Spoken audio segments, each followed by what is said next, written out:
Hey everybody, welcome back to The Stuff of Legend. My name is D-Lo and I've got another video for you guys. Today we're going to be talking about a very cool topic, one that everyone's buzzing about right now. It is actually the San Diego Comic-Con 2019 Hall H.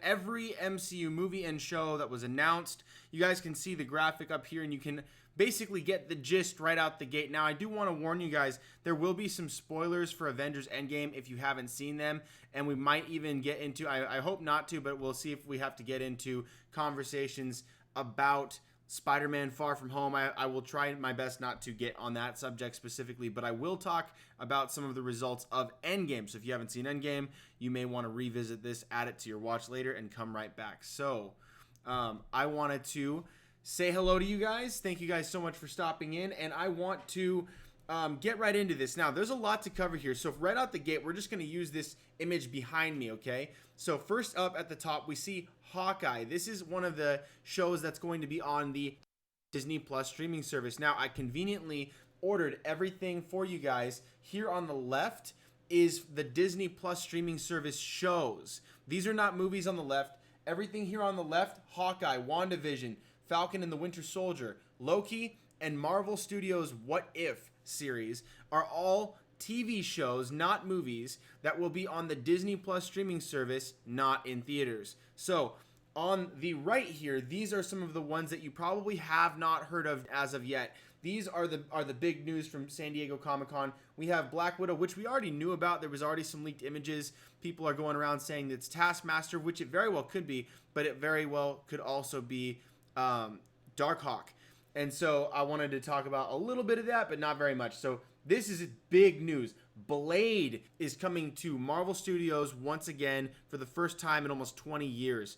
So, wow, this is really, really big. I can't wait to talk about this as well. Eternals, we knew about them, but we're hearing a little bit more about that too, so I'll touch on that. Shang-Chi and the Legend of the Ten Rings. This is the first time we're hearing the title of this.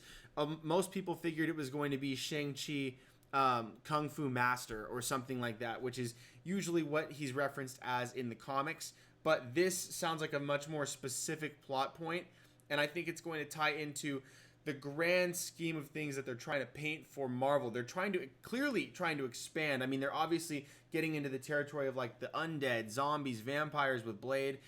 Eternals, they're going vastly cosmic and ancient, by the way. And then you have Loki over here on the side, which I think is going to get into a lot of the things that Doctor Strange is probably going to get into, maybe even Thor. WandaVision's probably going to touch on some of that. I think a lot of this is much more interconnected than I think it's going to look at first. But in addition to that, we have Doctor Strange in the Multiverse of Madness. And the description for this ties back to WandaVision. So I'll show you guys how these things are starting to link back together. And it's like a really well-woven web that me and Comic Man Jake have seen for a long time. Quick plug for that guy. Super awesome. If you want to know some more about comic books, Marvel, DC, or anything, you can check him out. Really cool guy. Great YouTube channel. But nevertheless, we did a bro talk together.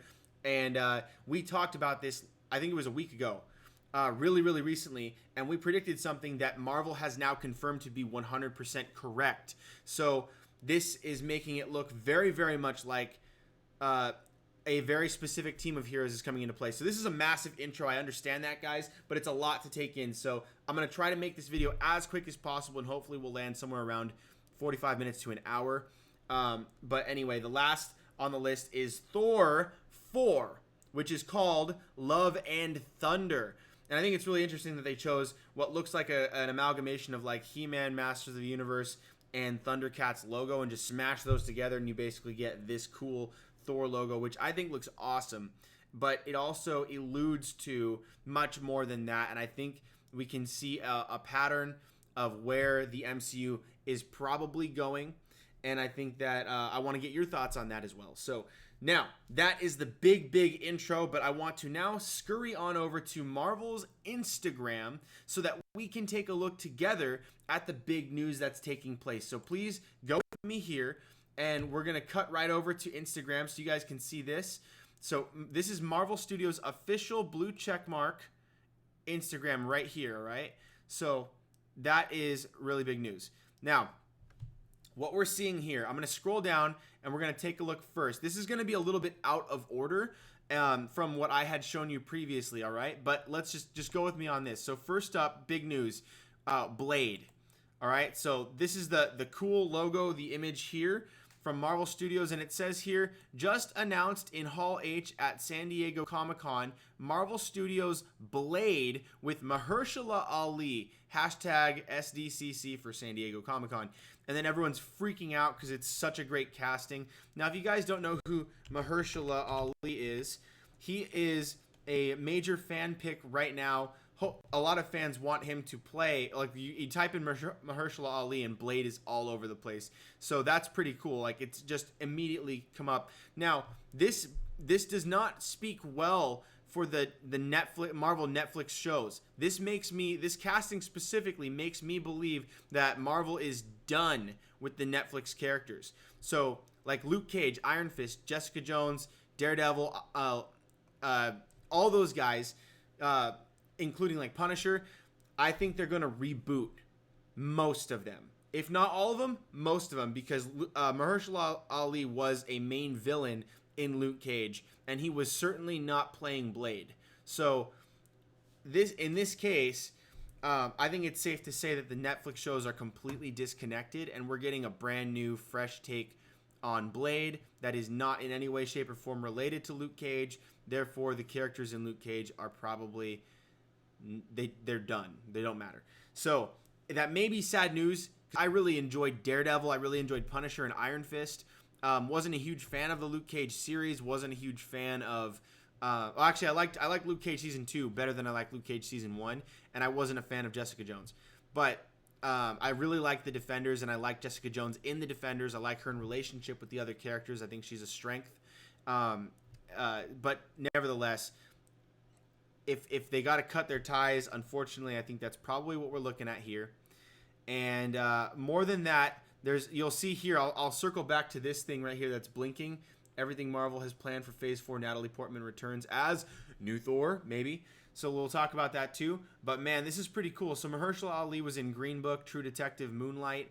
A lot of things. People want him to play Jon Stewart in the Green Lantern Corps if DC can get a hold of him, which now it's looking like they're probably not going to get a hold of him. I think he's going to have his hands full with Blade. So it's not impossible, but I don't think he'd do that, and I don't think it would bode well for him if he were to try to like ride both sides of the fence. Nevertheless, that's a really cool thing. So if you guys didn't know, Mahershala Ali is the new Blade, and I'm so excited for that. I cannot wait to see that. I've recently been binge watching Supernatural. I just got caught up from season 1 all the way through. I'm like midway through season 13 right now. And it's just been a few months. I've been power watching this thing, and I really love it. And I would love to see some more vampires and vampire slaying here in the MCU. I think it's going to be really fun. I think a lot of people are going to appreciate that. All right, so that's cool. We talked about that. Now let's go to the next one, which we already have heard about. It's the Black Widow movie. But this is pretty cool. So we know that it says, Marvel says here, just announced in Hall H at San Diego Comic-Con, Marvel Studios' Black Widow with Scarlett Johansson, David Harbour, who played Hellboy, and he's also Hopper in Stranger Things, Florence Pugh, O.T. Fagbenley, I don't know how to say that, and Rachel Weisz, directed by Kate Shortland. So this is really interesting. I want to see if we can take a couple of these names, and maybe let's go ahead and plug those in over here and see what we can come up with. Let's just take the first one. Check this out. So she is a blonde. This is someone that I think would be qualified to play Yelena Belova in the Black Widow movie. I really don't think that they're going to auto-revive Scarlett Johansson's character. I think what they're going to do is have her play a flashback role or a memory role that Yelena is completely obsessed with, which is in line with her character. And it would allow them to rebrand the character, get a new start. Scarlett Johansson would be beloved and also get to kind of come back in her role as a memory, as a flashback, in videotapes, things like that from the past. So I think that we're probably, even though Scarlett Johansson is the first person listed, which would make her probably the star and highest paid, I would be willing to bet that Florence Pugh, or let's see Rachel Weisz. Let's see what she looks like. Not blonde, but who knows? She might be playing. She might be playing any one of the villains that she might be facing. I'm not super familiar with Black Widow's enemies. It would be pretty cool if she went up against someone like, I don't know, Mystique. Maybe they add a mutant in here, a mutant there, here a mutant everywhere, a mutant all over the mutants. There should be mutants already there. We already know that Scarlet Witch is there. Quicksilver was there. There's going to be more mutants that are just showing up. There's rumors of a Wolverine movie right now with Charlie Hunnam in talks, possibly even Taron Egerton. So there's a few names that have been rumored right now to be in talks for a solo Wolverine film. I think what Marvel's going to do is just drop mutants in now that they have the rights to those characters. I don't think they're going to have to do like a big X-Men intro. They're just going to drop the characters in live. Just go, boom. You have a story where a mutant fits in, go for it. You want to do a reboot of the Iron Fist movie? You have Sabretooth be his first villain. Go for it. Boom. Just like the comics. You want to have, another Captain America flashback movie or an episode of the Falcon Winter Soldier where they go back and, they reminisce about old times where there was someone that worked with Cap in the past they need information from, and it happens to be Wolverine from World War II. Boom. You just plug him in. You just drop him in there, get going with some casting. I think it would work just fine. Storm and Black Panther, that would work just great. Everyone wants to see that. There's so many ways you could just plug mutants into the universe. Boom, boom, boom, boom, boom. Doesn't even have to be in an X-Men movie. So I think in this case, you could have her playing, Rachel Weisz playing someone like Mystique. You could have her playing the Silver Sable. Who knows? So I don't know, and I don't even have a really educated guess on who she could be playing. I just know that we're probably going to be blown away. We're probably going to be really excited. And let's see, who was the other name on this list? Here, let's go here, and here we go, guys. I don't want to waste anybody's time. So O.T. Fabenley, I don't know how to say that. Also referred to O.T. He's a British actor. Who could he be playing? Oh man, I don't know who he could be playing. He could be playing Darkhawk. He could be the guy playing Darkhawk. Or he could be the sinister. I don't think he's gonna be the sinister Russian overlord that was abusing all the women in the Red Room. Where Scarlet Witch's character, Black Widow, was being trained and raised to be a weapon. A lot of abuse was happening there, and it was at the hand of I forget what his name was, but he was one of the tool bag generals or something. And I don't think he's gonna be playing that because. Not a whole lot of Russians look like that, but there are a lot of Russians that look like David Harbour. So I would say that David Harbour is very likely playing either the guy that's abusing her in the Red Room, or he's going to be playing either Taskmaster or Darkhawk or something. So whatever. So that's my thoughts there on Black Widow. But it's really exciting to see that they've got a list. They had all the cast there ready to go, ready to meet everybody and show off get people hyped. I'm really pumped. I, at first, was not excited for Black Widow. But when they showed a character that looked like some sort of amalgamation between Darkhawk and Taskmaster, those are both characters I've wanted to see for a very long time. They're not well known for most people, but those are the characters that I really appreciate, is when they can really make something of characters people don't know. Like most of us diehard Spider-Man fans, we know about Mysterio, but the common folk ate up the marketing for the trailers and stuff. They just ate it all day, and we were all just sitting back laughing our heads off, being like, "Oh my gosh, I can't wait to actually see this movie with 500 or 200 other people in the theater that don't know, that they're not in the loop." And so they're going to be like, oh my gosh, so that to me is a lot of fun.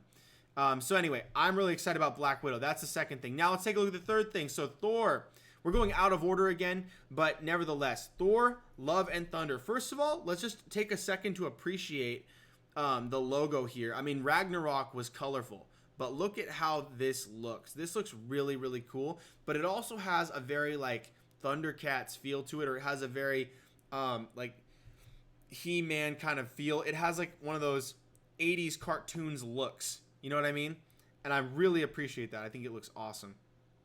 Now, let's hear what Marvel has to say. Marvel says, just announced in Hall H at San Diego Comic-Con, Marvel Studios' Thor, Love, and Thunder, with Chris Hemsworth, who plays Thor, Tessa Thompson, who plays Valkyrie, and Natalie Portman. Natalie Portman was not in Thor Ragnarok, and people were kind of freaking out about that, and Taika Waititi was the director. He's returning as the director for this one. This one's going to be in theaters November 5th, 2021. But this is the big news here. Natalie Portman is back. Now, we know that Captain America and Iron Man are phasing out. They're not completely 100% gone forever from the MCU, because they will be back in flashbacks, they'll be back in videos, they'll have like a voiceover or something. There's always going to be something to allude to their existence in the MCU, even though they may or may not be in the MCU. So this, however, is different because Thor is in the MCU, but like his counterparts, Iron Man and Captain America from Phase 1, he's one of the original Avengers, one of the first 6. His contract has been going very long and probably will be the longest running of all of the contracts, I would imagine. Maybe next to Happy Hogan, which is, played by, I'm forgetting his name. Anyway, he's the guy that plays Happy Hogan. He was in Elf. He's also doing The Mandalorian right now. I'm forgetting his name. Forgive me, but nevertheless, just mind blank. But Natalie Portman is she plays Jane, and Jane Foster is someone who is the love interest to Thor that was absent from the previous movie, but it's very, very big news that she's back, because in the comics she takes over as Thor. She becomes worthy, and she becomes the female Thor, the next Thor. Even though she's a human, she's deemed worthy, and that, I think, is a very interesting storyline. For me, I personally like male Thor or Beta Ray Bill. That's my thing. I'm a dude, but I know there's going to be a lot of chicks that really appreciate that. Even a lot of dudes that are going to really appreciate it. And if they do it right, and I have faith in Taika Waititi, I really do. If they do it right, this could rock. This could be really, really cool. So I'm down. I'm down to see whatever happens here. Even if it doesn't go the way I think it's going to go, I think they'll at least tease Natalie Portman being Thor. And maybe Chris Hemsworth is just going to, at the end, be like, you know what? I'm still Thor. Let's just keep going. And that's, to me, really cool. This sounds really interesting, Thor, Love, and Thunder. It'll be the first real love story we've gotten for Thor since Thor 1. And I'm really excited to see that carry on even further. What do you guys think about Thor, Love, and Thunder? Specifically, I want to hear what you guys think about that art, because that art is sick. And enough about that. So next, let's take a look down at the next one. So this, we already know about Hawkeye. Now, this ties back to some of the stuff that me and Comic Man Jake have been talking about in recent days. We have been talking about how all of the Disney Plus streaming service shows and many of the movies that are coming up do and can allude to the Young Avengers in the MCU. I believe that the Young Avengers are going to be one of the big pushes, not the only, but one of the big pushes in the MCU moving forward before they get to the X-Men. Hopefully, right around the same time they get to the X-Men, they'll be established and ready to start pairing that storyline along with the mutants joining the MCU, because that's going to be paramount that they have that in place. So, with Marvel Studios saying this about Hawkeye, all right, we had predicted that the Hawkeye show was not going to be about Jeremy Renner's Hawkeye being Hawkeye. It was going to be about Jeremy Renner teaching Kate Bishop in his retirement as a hero how to shoot a bow, and also then with her angst and her desire to use her abilities for either good or violence, he kind of guides her and disciples her to become that next Hawkeye. She's already got skills, she's already got the abilities, but he kind of teaches her what it really means to be a hero, to be a soldier, and then what it means to have that moral code. So he builds her up in that way. He, at the end of Endgame, is done. He wants nothing to do with... He was already done in Infinity War. Before Infinity War, he was done. He wanted nothing to do with the hero game anymore. He was retired with his family. He was done. He was out. But we saw him shooting that bow with the kids, and he's never done being himself. But he wanted out of the hero game. So he was teaching his kids how to shoot because that's what he does. That's what he's been doing since he was a youth. When he gets called back into the fight, loses his family, and then he comes back. He's able to fight for the cause. He loses Natasha, and Natasha, her sacrifice means that his family gets to come back. That being said, he's still done. He wants nothing to do with the hero life, but he is grateful, and he has his skills. He's got his passion for archery, but he goes into retirement. But in his retirement, he teaches classes, and he's raising up Kate Bishop and seeing her struggle and seeing her go through things, and he's going to help her become the next Hawkeye. That's what I think the show is about. And guess what, folks? This is the announcement from Marvel. So that was our prediction before. It says here, just announced in Hall H at San Diego Comic-Con, Marvel Studios Hawkeye with Jeremy Renner, an original series that will also introduce Kate Bishop. Kate Bishop, what did we say earlier? Kate Bishop. It's all about Kate Bishop, one of the Young Avengers. Streaming exclusively on Disney Plus fall 2021. Boom. November, I think it's 11th. If not, it's the 12th. November 11th or 12th is when the Disney Plus streaming service is supposed to launch. This will be launching very soon after that. This might even be one of the earliest of the shows to air. And I'm really excited. I really like Hawkeye. I really like the archery thing. I like having the boots on the ground kind of character. I like all of the characters, but there's something really special about characters like Hawkeye, characters like Black Widow, where they're not larger than life. They're kind of a little bit more like Batman or the Green Arrow, where they're literally on the ground. They can't fly. They're not super. They're extremely world-class skilled at what they do. And so in that way, they're very Batman. And I like that. They don't have to be dark and gritty, but it will be serious and it will be meaningful because there was so much at stake. Hawkeye really does not want back in the game, but he is willing to help someone who is. Kate Bishop. And that, my friends, is confirmation of my theory that this whole thing is about, for him, for this show, Hawkeye, it's about Kate Bishop. But that is supporting the idea that they aged Cassie Lang 5 years. So Cassie Lang is now ready to become Stature in the Young Avengers. And WandaVision is setting up the twins. But also, this Doctor Strange movie, I'm going to get to in just a second. I want you guys to pay attention, all right? Because it's all about the Young Avengers. I'm going to show you that. But anyway, so next up, we have the What If series. This is fun. So forget what I was just saying for 1 second. This is a little bit different. But they could have a lot of fun here, too. So this is the most unique out of all of these projects.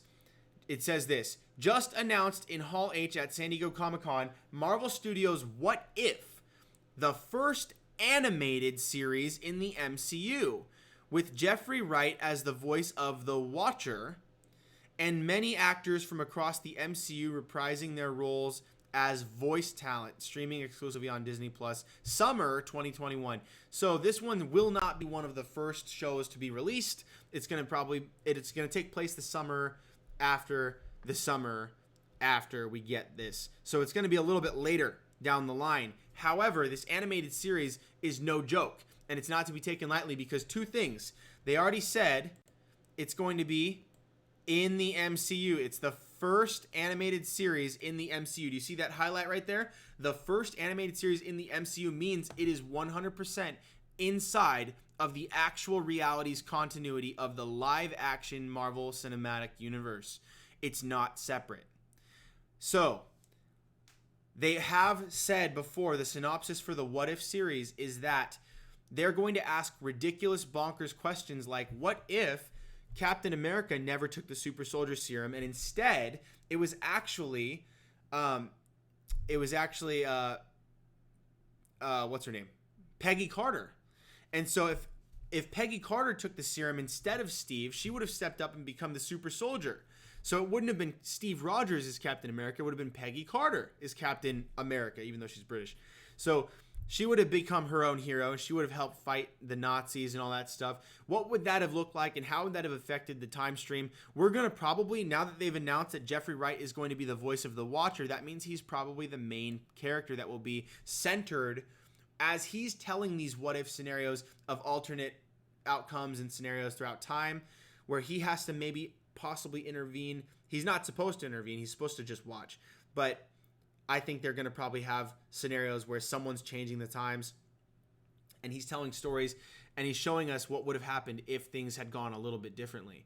And that to me is fascinating. That to me is awesome, because you can, at that point with this type of series, you can justify doing like, what if Captain America was a black dude, which has happened in the comics. It's actually one of the ties that I think they'll probably try to tie back to with the Young Avengers again, with Patriot's I think it's his great-grandfather or his grandfather, I can't remember, but he has a family member that was a Captain America at one time, and again, African-American dude.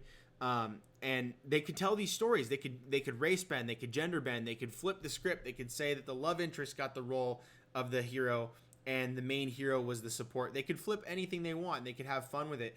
So to me, this is like the magic, like it's a blank story check. You know what I mean? So like they can tell whatever they want and get away with it. And it's continuity. It's in the MCU. So the fact that it's animated should not ward you off. It shouldn't be like, oh, I'm not going to watch some stupid cartoon, because A, it's in the MCU, and B, many of the actors from across the MCU are reprising their roles as voice talent, which means Benedict Cumberbatch will be playing Doctor Strange, which means Chris Evans is very likely going to still be playing Steve Rogers.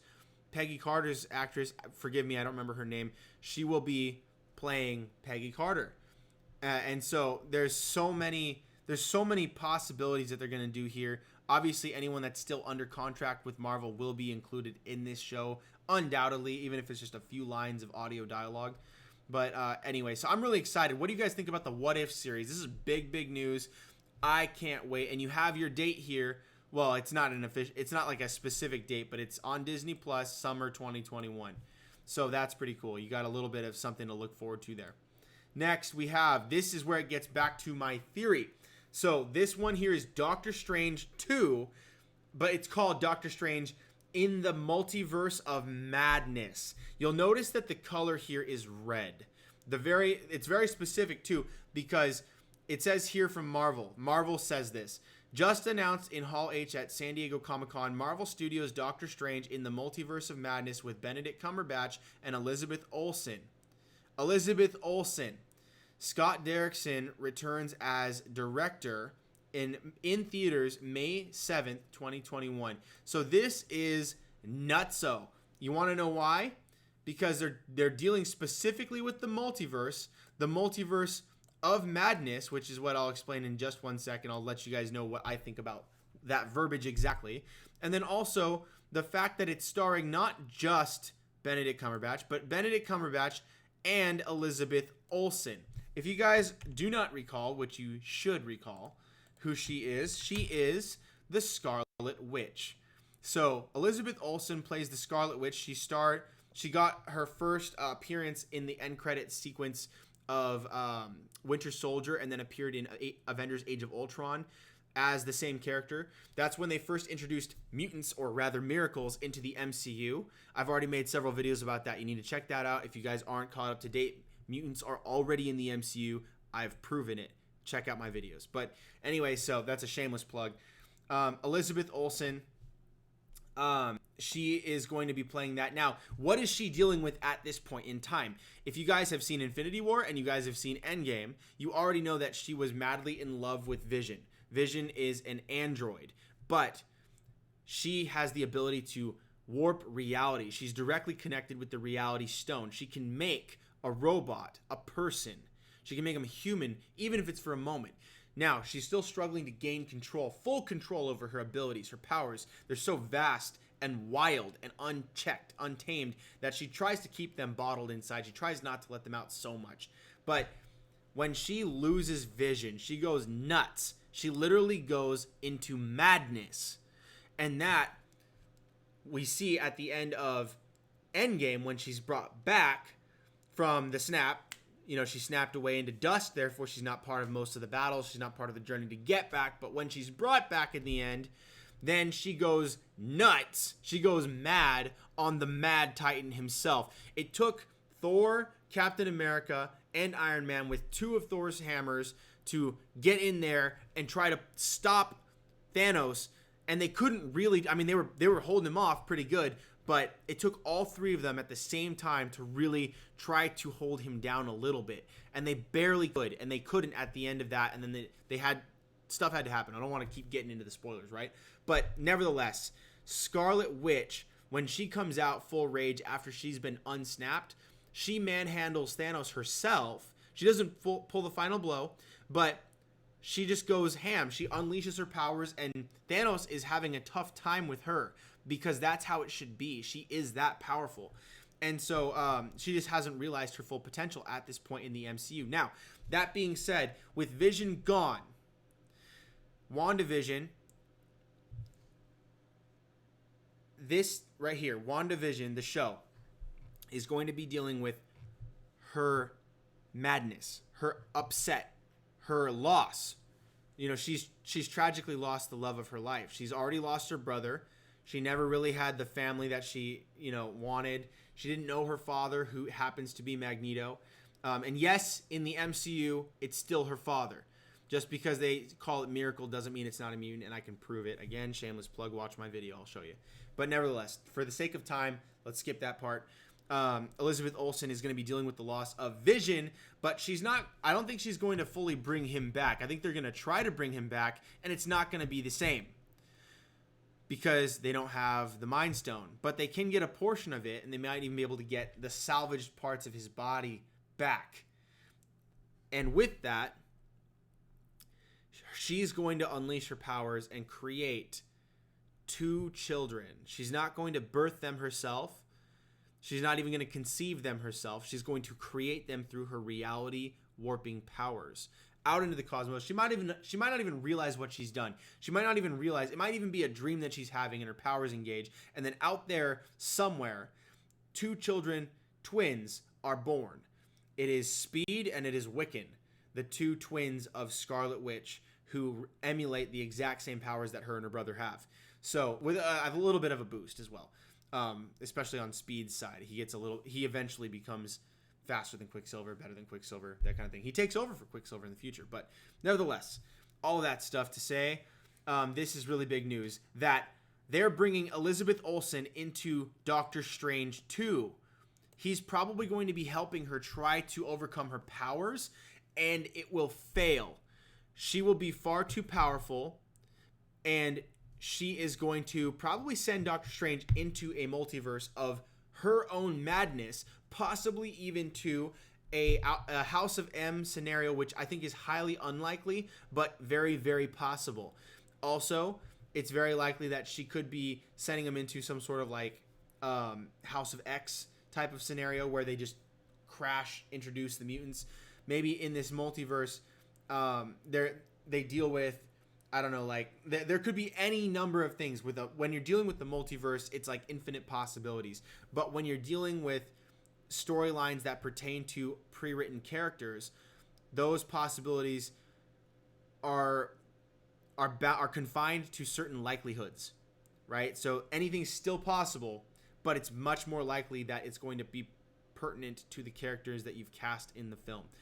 Elizabeth Olsen being listed as the second main character is big, big news. And I think it's going to speak towards her trying to handle her emotional instability, trying to cope with her powers and deal with her powers and control her powers while she can't control her emotions, which trigger her powers. So it's like she's juggling loaded guns. You know what I mean? She's juggling loaded guns and trying not to catch them with her finger in the trigger.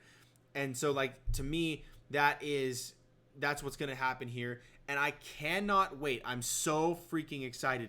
So you guys talk to me about that. And also, again, yes, this is going to take place after May 7th. So this is May 7th, 2021, right? May 7th, 2021.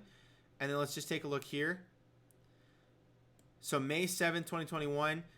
it's going to fall right on the heels of this WandaVision. So sorry I jumped ahead again. I know this is again out of order from the order that I was out of order in, but spring 2021, this is going to be just before the Doctor Strange movie. So what happens in WandaVision is going to immediately dump out into Doctor Strange. So I'm really excited. I'm very, very excited. So you need to watch WandaVision. If you guys don't watch WandaVision, you're going to be hopelessly lost for Doctor Strange 2. This is going to be the prequel to Doctor Strange 2. Doctor Strange, WandaVision, Doctor Strange 2. Okay? So that's how that's going to go. And again, it says here an original series with Elizabeth Olsen, Paul Bettany, and Teyonah Parris. So this is actually pretty cool. Teyonah Parris. Hold up. Most people have... I've gotten a lot of fan casting for her for Storm. She was actually one of my picks to play Storm in the MCU. I don't know that that's going to be the case, but holy cow, would that be awesome if she actually got to play Storm in the MCU. She may or may not. Who knows? But please let it be like they're just dropping Storm into this and getting her ready for Doctor Strange, where then she'll eventually meet up with, you know, Black Panther or someone. I don't know. I would be really thrilled. So... let me know if you guys know, or if you think you know who Teyonah Parris is going to be playing. Have they announced that yet? Did I miss that? I hope I didn't miss that, but you guys let me know, okay? So that's what that is. So to skip back up ahead so we don't miss anything, this is the Loki series. After Doctor Strange 2, we have the Loki series. Now Loki, this is, again, going to lead directly into Young Avengers. So Loki, he's going to get his second chance. Now this could play out one of two different ways or two different ways at once. Okay, so it's either one of two or two at the exact same time, running at the same time. So Marvel just announced in Hall H that at San Diego Comic-Con, Marvel Studios Loki, an original series with Tom Hiddleston streaming exclusively on Disney Plus, spring 2021, SDCC. So I think what this is going to be is Loki, after he's been killed in Infinity War, and there was a splinter timeline that fractured off when they disrupted events in the MCU, and Loki was able to escape from Avengers when he was being transferred after the initial capture. He had the guard on him, but then he got a hold of the cube. That to me is going to allow for two different scenarios at the exact same time in my head, but that doesn't mean there will be two. We might only see one happening, and it could be the splinter timeline, or it could be the main continuity where he is dead. So if he's dead, then it's going straight for the Young Avengers. And if he's not dead, it still could end up going for the Young Avengers, or it could even fuel the plot for the Young Avengers. Because how Loki plays in the Young Avengers is this. First, he starts out as kind of a villain, but then he gets killed. And I think they already retconned that. Basically, instead of Adam Warlock, it's already Thanos who killed him in Infinity War. We saw that. But what we didn't see was that because the timeline, he went back in time and he was actually kind of rescued, he foresees the future, he's going to realize, no. The Avengers are back in time because this all went to heck and none of it worked out and I'm dead. So I don't want to be dead. So what I'm going to do is I'm going to prepare for my death. I'm still going to allow it to die. I'm going to go out looking like a freaking hero, just like he did in Infinity War when he was trying to rescue his brother. He tried to pull a fast one on Thanos and Thanos choked him out. Loki's no fool. He died on purpose. So what happened was he is in fact dead, but his sister runs hell. His sister is Hela. She is the guardian of hell, and she is the leader of the hell realm. So when he dies, he goes to hell, but then he tricks his sister into telling him where the book of hell is, and he strikes his name off of the book of hell, so his name is no longer there, and he gets ejected. But there was an enchantment placed on him, and he comes back as a youth before he did all of his wickedness and evil. So he was still, Frost Giant baby, being raised by the Asgardians, brother of Thor. He remembers that part of it. But he has the weight of all the guilt of what he did, but none of the memories of what he actually did. So he then gets a second chance at life. Thor, skeptical, explains to him what he did and why he can't be trusted. He wants to make it right, so he makes reparations. And then he separates himself from his evil side and calls himself Ikol or Ikol. It's the opposite of Loki. It's Ikol. And so what would be pretty cool is if like the logo, they would freeze frame that L and take the OKI and just spin it like a clock, and boom, you got Eichel. And so if they were to do that, they don't have to do that. That's just a stupid idea I came up with. But nevertheless, the idea remains is that the comics actually have Loki playing as a good guy for the Young Avengers on the Young Avengers team, gathered by none other than Nathaniel Richards. So there's so much that's at play, so much that's happening right here to point to the Young Avengers. Literally everything except for Nathaniel Richards himself, but even that, the storylines have perfectly set him up. So I've already explained that in a different video. I don't need to go into that.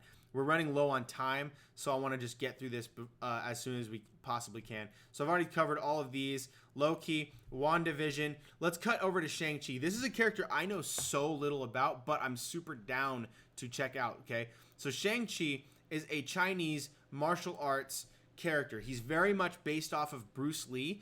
Unlike, to my understanding, I believe that Shang-Chi is not nearly as mystical or as chi-powered as Iron Fist, but I believe he still does. Let's take a look at this.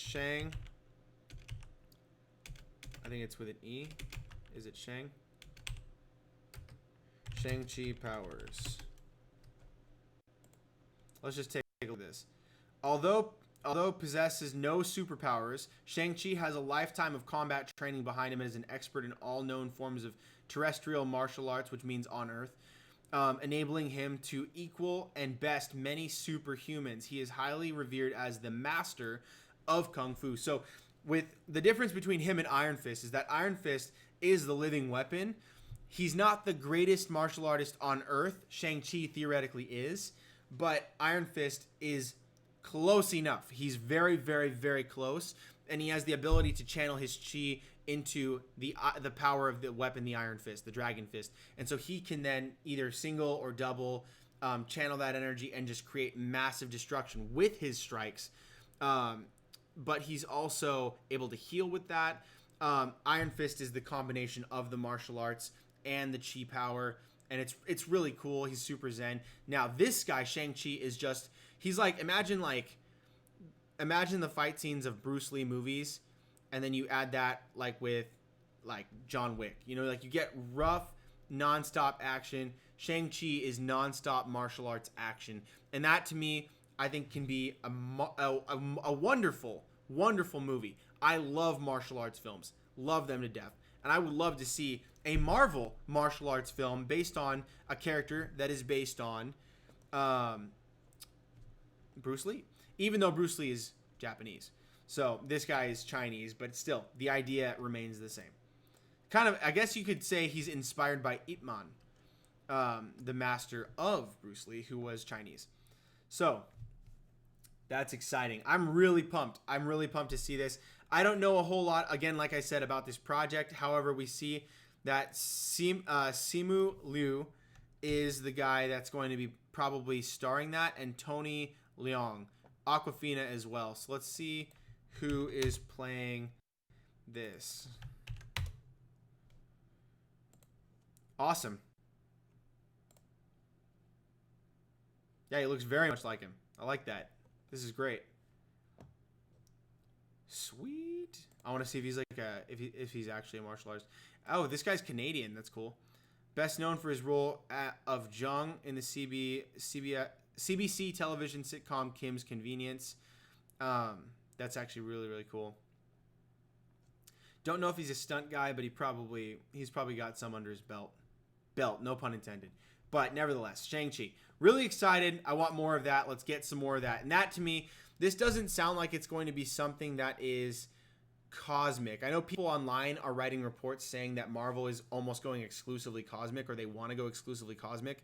I haven't seen anything that says that. I haven't seen Kevin Feige say anything that's like that. What I've heard Kevin Feige say is remotely along the line, so you guys don't quote me on this exactly, but the gist of what I've gotten from Kevin Feige is that they want to push into the cosmic realm much more in Phase 4 and beyond, so that they can include more stories with that. Doesn't mean they're going exclusively cosmic. It doesn't mean they're going to neglect stories on the ground, because we want to relate to a lot of those heroes. what they want is to make sure that there are more cosmic stories being told. That way they don't neglect so many of the heroes we want to see out there as well. They're not going to be substituting Earth stories for those. They're adding cosmic stories. So that's what I've been gathering here, and I'm really grateful for that because I want to see Shang-Chi, and I want it done right, and it looks like it's being done right. Who am I to say done right? What I mean is the casting looks great, and the story sounds dope, so bring it on. That's what I like. And, I'm sorry, I didn't tell you when it's in theaters. So February 12th, 2021. So that's really cool. Lots to look forward to in 2021. Now, let's go down the line a little bit. Again, we see the Falcon and Winter Soldier. This one would set up the Patriot. It's probably going to also set up a lot of the super soldiers in the MCU. I don't know if Sony's willing to play ball in this way, but perhaps we'll get a chance to see the Black Cat or the Cat stories told in this one, because Black Cat, if you guys don't already know, is a super soldier. Her father was one of the original people who actually witnessed the super soldier serum before it was destroyed by the fire in the shield base. So that to me, one of the greatest super soldiers obviously is Captain America, but then I follow that up almost immediately with the Black Cat from Spider-Man. So that to me, I think would be really good. So let's read the synopsis, the post from Marvel Studios. So just announced in Hall H at San Diego Comic-Con, Marvel Studios' The Falcon and the Winter Soldier original series. It's a TV series with Anthony Mackie and Sebastian Stan and Daniel Bruhl, streaming exclusively on Disney Plus fall 2020. So that's going to be coming a little bit earlier than some of the other shows. But Anthony Mackie plays the Falcon, Sebastian Stan plays the Winter Soldier, and Daniel Bruhl played Baron Zemo. So we're going to get to follow up on many of the stories that we didn't really get to see in Civil War, which I like. I really like that. They're basically going to be avenging Captain America, probably putting his name back on the map after the Sokovia Accords incident, after the airport fight. That to me was a bitter end, but such a great movie. It's like my favorite movie probably for the MCU, possibly very close with a few others. But that one, man, Baron Zemo did a number on them, but we didn't get to really see him step up as a master of evil. But we will in this series. So Daniel Bruhl is coming back. They never finished him off. He tried to commit suicide, but Black Panther stopped him from doing that. So obviously, we're going to get a lot more of Daniel Bruhl in that role as well. So that's cool. I'm really glad we're going to get that. And you guys let me know if you're excited to see him again. So that is fall 2020 on Disney Plus streaming service. That's a TV show. And then the Eternals. So this is another one that I don't know a lot about. But just announced in Hall H at San Diego Comic-Con, Marvel Studios' The Eternals with Angelina Jolie, Richard Madden, Kumail Nanjiani, Lauren Ridloff, Brian Tyree Henry, Salma Hayek, Leah McHugh, and Don Lee. This is an insane cast. Directed by Chloe Zhao. So I want to take a look at this. And it's in theaters November 6th, 2020. So check this out. Chloe Zhao, she's doing the Eternals, Nomadland. Apparently she got nominations for something. She was awarded for Independent Spirit Bonnie Award. But check this out. Richard Madden, you guys know him. He was one of the people that was initially being looked at and fan casted to play Batman for Matt Reeves' Batman, but that didn't end up going through. Richard Madden. You know him from The Bodyguard on Netflix. And then also Kumail Nanjiani, who's typically known for his humor. This guy's really, really funny. He's hilarious from The Big Sick. And he was in that recent movie with called Stuber with Dave Bautista and Silicon Valley. So that's pretty cool. I mean, I don't know if he's gonna be playing a serious role. I'd like to see him play one. That'd be really cool. I've never seen him play a serious role. But then also, let's see who else was part of this. We have Lauren Ridloff. Let's see. I want to see who Lauren Ridloff is. We're learning this together because I don't know who this is. Lauren Ridloff is an American actor and former teacher. She's best known for her former Miss Deaf America, so she's apparently deaf or partially deaf, for her 2018 Tony-nominated Broadway performance as Sarah Norman in Children of a Lesser God, and as Connie in the AMC television series The Walking Dead. Okay, so she was in The Walking Dead. I do not watch The Walking Dead, so I'm not familiar with that. But maybe if you guys like her, let me know if you guys think she's going to be really cool to see in that one. I know there's a lot of you guys who are fans of The Walking Dead who probably really want to see her again. And then also Brian Tyree Henry. This is a name that sounds really familiar. Let me see if I recognize this. Oh, yeah, I know this. Yeah, so perfect. So he's going to be in Godzilla vs. Kong. I think there's a movie. Oh, he's going to be in A Quiet Place 2. That's cool. And yeah, look, check this out. Let's see if I can find this here. He was in Spider-Man Into the Spider-Verse. Let's see who this guy played.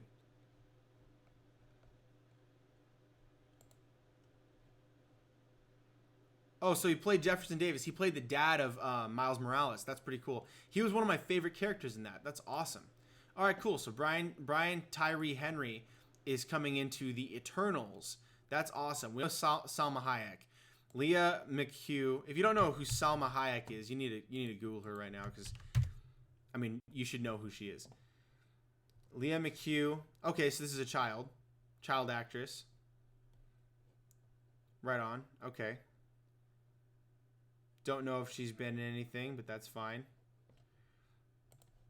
And then also Don Lee. Who that? Let's check this out. Don Lee.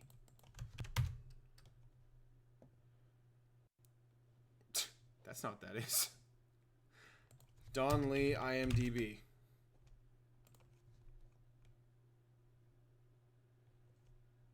Might be this guy from Pirates of the Caribbean.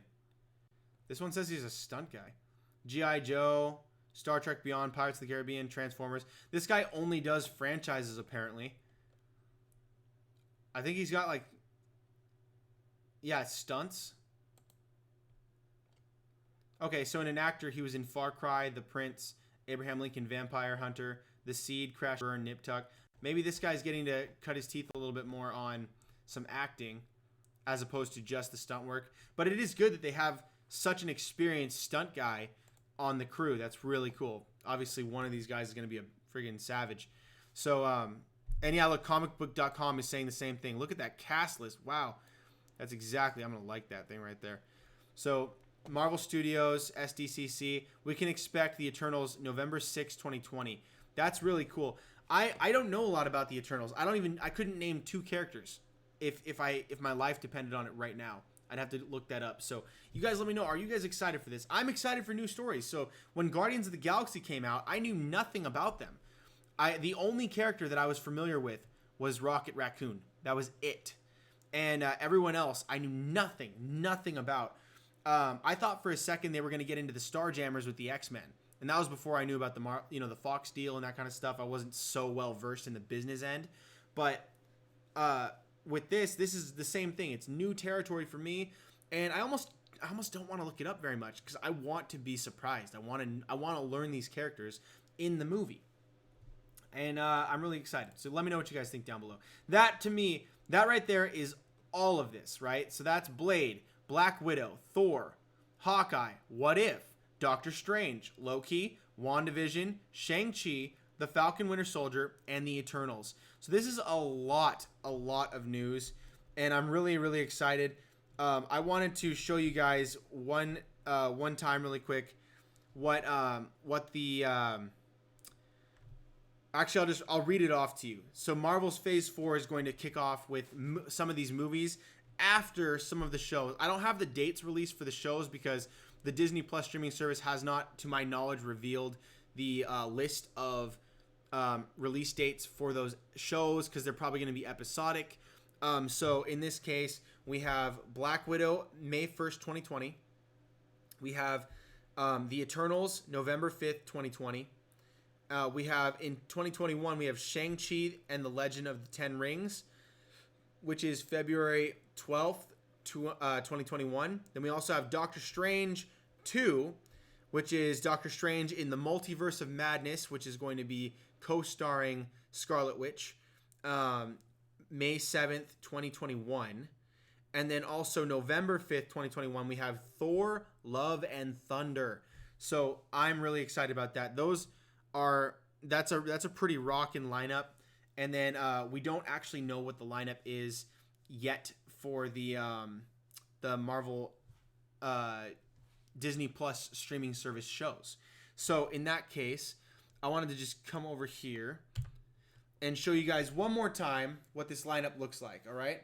So up here, we have Hawkeye, WandaVision, The Falcon and Winter Soldier, Loki, and What If TV series. All of these except for What If and are going to possibly be setting up the Young Avengers, and all of them very well could be, because they all indeed deal with characters that are in the Young Avengers. We've got Kate Bishop, we've got Wiccan and Speed, we've got Patriot, we've got Loki himself as young Loki. We have in What If, there could be any number of scenarios, but I don't think we need to touch that just yet for Young Avengers. And then on the movie side, not regarding the Young Avengers, we have Black Widow, Blade, The Eternals, Shang-Chi, Doctor Strange, and Thor. And so for Thor, there is a possibility that it could end with a surprise, like maybe they get married, maybe they get pregnant. Who knows? Maybe they have a young baby girl Thor or something, like they did in the next Avengers series, which is not Young Avengers, not to be confused with Young Avengers, but it's the next Avengers, where Thor had a daughter, and she wields an Asgardian sword as opposed to a hammer. That would be really tight. So maybe that's what's going to happen there. Doctor Strange in the Multiverse of Madness, that could very easily be the follow-up to WandaVision based on date alone.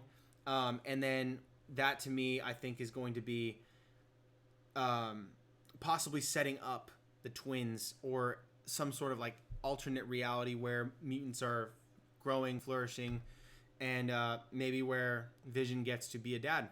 Who knows? In Eternals, really excited for some new stuff. Blade, big news. Can't wait for Mahershala Ali to cut down some vampires. Really excited. And Black Widow, of course. Really excited to see David Harbour play. I'm assuming some sort of tool bench bad guy, but I'm really excited for that. I like that actor, and I like Black Widow. Can't wait to see that. So I'm so pumped. San Diego Comic-Con blew the roof off of Marvel news, and this is just going to be the headlines from here to come. But now you guys are equipped. You guys know everything that Marvel has announced so far. The date of this recording, this live, is in fact 7/21, so it's July 21st, 2019. You guys, thank you so much for watching this video. If you like this video, make sure to give it a big thumbs up. Also, make sure to click the subscribe button so you can be alerted right away when I go live next time, by turning on notifications so that you can be alerted right away when I go live next time, and you won't miss anything. I want you guys to be a part of these videos. I want you to be a part of the live stream. And in that same spirit, I want to check the messages. We have exactly one, and it is XTZMVST XC as a username, and it says, "Ha, I'm your only viewer." And actually, my video says that I've had 27 views during the playing of this video. We're coming up on an hour, so I'm actually very pleased with that, given that this is 2 a.m. So you guys have a great rest of your night or day wherever you're watching this in the future. So you guys, let me know what you think about these. Which of these shows and or movies is your favorite? Again, on the left side of your screen is all the TV shows, and on the right is all of the movies coming into Phase 4. And yes, all of these are MCU continuity, therefore they are all MCU Phase 4. None of them are separate like the Netflix series. None of them are separate like any side TV show that Marvel might have been doing. It's all MCU continuity under Kevin Feige's banner. So let me know which one of these you're most excited for. Let me know which TV show and which movie. You guys rock. You stay tuned for more right here on The Stuff of Legend.